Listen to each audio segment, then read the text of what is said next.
Me mamu atna se ene wie. Bidin de na nekua moatin. Se samre se wo hwe me a baby a wo hwe me free bia. Ye frɛ me na nekua moatin na wo bisa se na nekua moatin awie. Die na wo ye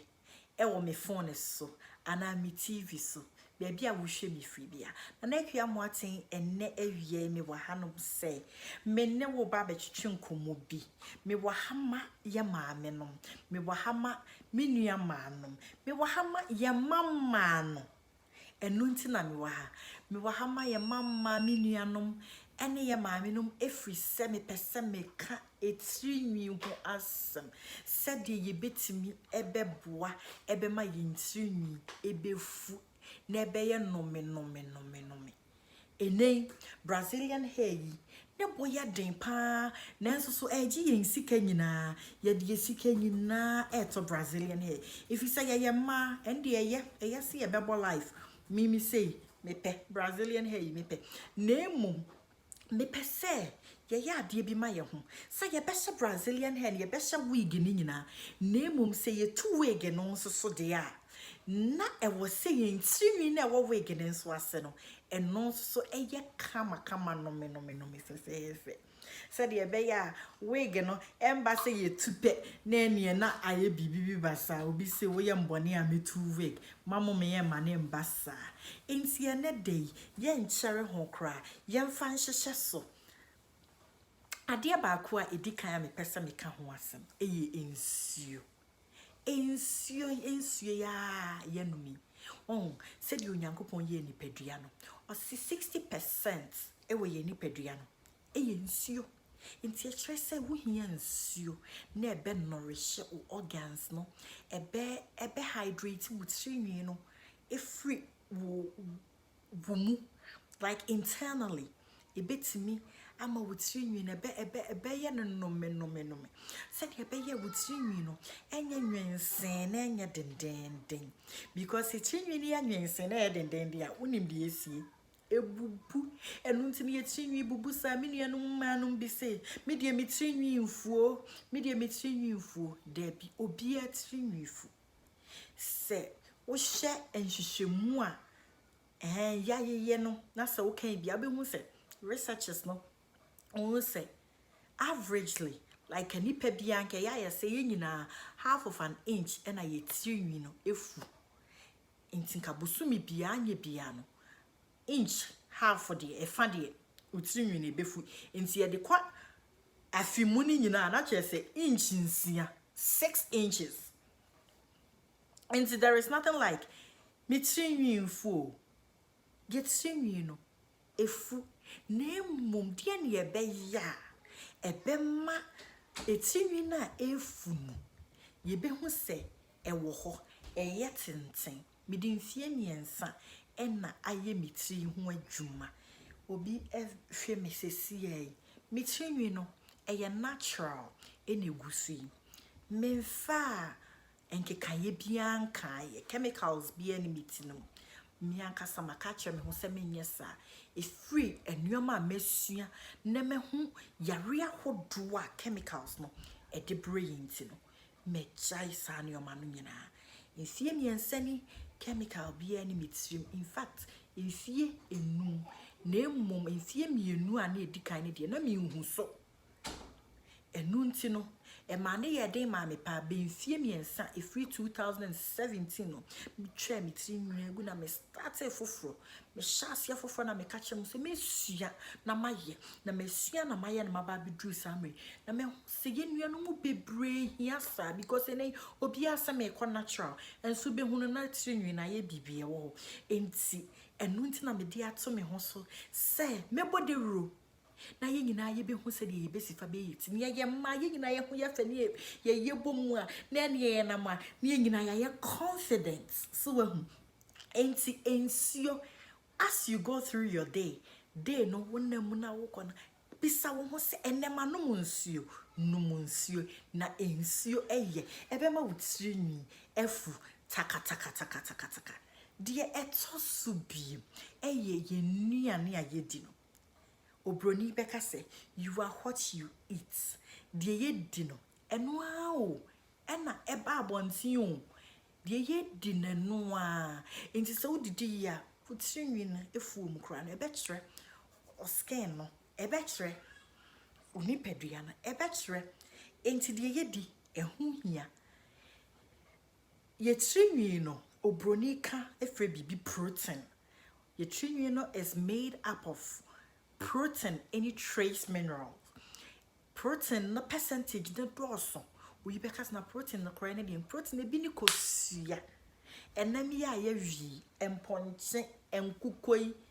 or giant dio pesa will be any protein. Nkosia yibi. Na would sing you know, enya no me and mount. Why would dear so you'll be a one pen among so swakai, say beans money adeno, and also so protein boom. Why into no way dibisa na would sing you know, I yet come a mum. Dear toss be mammy pesame no can once and you said ye who yin soon. It was say, who would see no more. Who see to what say? What who would see na see ye? If you say so, would see us no, ye clean, na ye healthier. A big grow it's you a healthy so amount. Na a be more shampoo because shampoo no baby will me a friend is sulfate. No, a strip oils, oils na naturally on your upon the saying. Ain't no say, make ramika home in fact. The sulfates ni being meeting. A be monso some from whom use, but sort semi, na so far when they know shampoo be brabe jasso. A home point here and no cranny sulfates and so still a big cleaning within yamam. Use be. Na, you know, fat so honso say now watching piano, obe who would swim. Obe who would swim, no would see no. Aye, come, mama. Dear a tossu beam, ye said ye detangle yinti. We baby say detangling and none a dear he. Say, Selfa would see me na a bopa upisi sunny. Said ye sunny and far thing, and fancy would see me so. Never no say, unum, am you no wound, when Menyanisa. Nya would send him more but three. If you say in swimming a pet or drop, ain't in one but three, Safi Grana episode, I was found on an out in Kakura, Quanadia Quaku do. It's in a Sehano, yes, scalp no. And to sound swaffa once, Meme dear, may and semi demensa. But the men sat so me boo, no matiti me in Kakranka cry. In Siano baby, abo power, the one sent no bones what me yin. And no ewo honum dear etosu bi enso so ye dear etosu bi enso so ye se bibi de protective styling broni beka se protective styling by ye chrome cast and say bi ama bomiti o ana say oh ma sha wig o ana say my bibi me kata miti ne so kakra na miti na fu eno e hono na ten bia na se ye ya na ya nhwe yi na Africa de akose yasem enom ne sen obi so wo ye protective style no obo ni tin so a edi bosome miensa adan oba adan wa hu ye se usane wuti no na wuti ni nyine is titigu so ahu enti se ekoba sa na che se ne na o ka se ye protective style no ankosi hwe because uwie ye no wutrinwi ni mum na ase enti mesrɛ mo menuanom adofo me maame no se ye boye enti a ye nto ye bona wahu ye boye ti na entempire no ya ye nsane akwa animu a na wotwe miensa de ye nsane ye ti no na ye mfufu se de be ye betini be treat ye ti no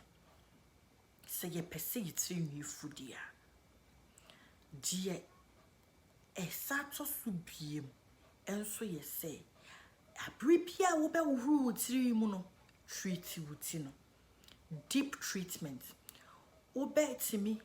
said ye wo porosity tie so pese wo hu adekode ye friend porosity ne stress said ye wuti no esifa e hold on to moisture and hydration. So person who am videos be bring one of my porosity who asem e be bit e be brofo de but minim say de obetse ase de eno asa na maka no nti uhwa obetse ase nti no hye ne hu wo porosity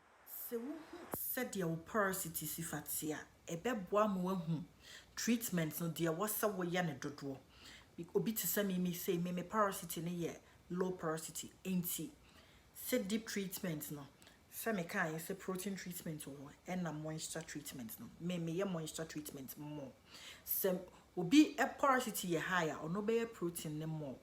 ti ene wo say wo hu say ye mfa akosua ade a wo ye ne tinye ye ti na no obi a pe wo de for wo ho na ye ne kama na wuti no enye no me emma de etosu biem a me pese yesua ene edey eye yen supplements ye ma